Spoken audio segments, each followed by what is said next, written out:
तेरी आंखों में ना दर्द दिखता है ना गिल्ट, बस एक खाली सा अंधेरा, जैसे अंदर कुछ टूट कर छुप गया हो।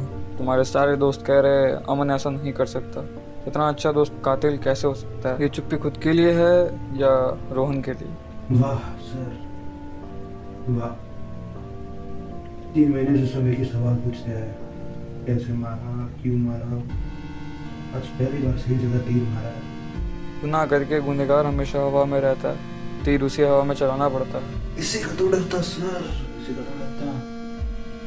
और उनका भी एक डर था कि वो किसी पे बोझ ना बन जाए, कमजोर ना हो जाए। बोझ तो तुम बना रहे हो इस केस को। सच बोल दो वरना एनकाउंटर में तो मिल ही जाएगा। रिपोर्ट कह रही है सर पे हैवी ऑब्जेक्ट का ब्लो, एक्सीडेंट नहीं था। क्यों किया ऐसा? सुबह सर सबर, यही मैंने कहा था उससे। सबर कर। पता नहीं क्या गाई थी उसे, इतना स्पीड में चला रहा था कि ठोक दी गाड़ी।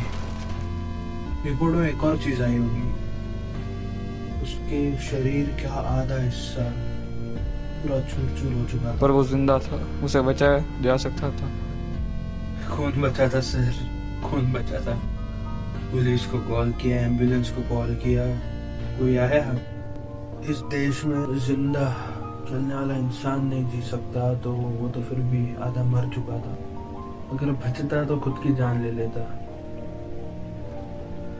कैसे देखता उसका दर्द? तू उसे कमजोर समझ रहा है, उसका दर्द तू नहीं देख पाया। साथ देने की जगह उसे छोड़ दी, तू भाग गया। साथ देता मैं? कैसे सर, कैसे कैसे साथ देता उसका? उसकी आंखों में मैंने डर देखा था, जीने का डर।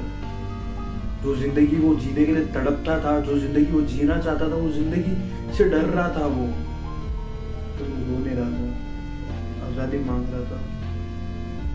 आंखों से कह रहा था ऐसी जिंदगी जीना ही नहीं चाहता।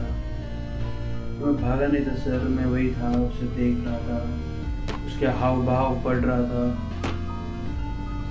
तो वही बाजू में पत्थर पड़ा था, उठाया और फोड़ दिया सर, कर दिया उसे आजाद। और कौन कहता है सर ये काम दोस्त नहीं कर सकता? ये काम बस दोस्त ही कर सकता है।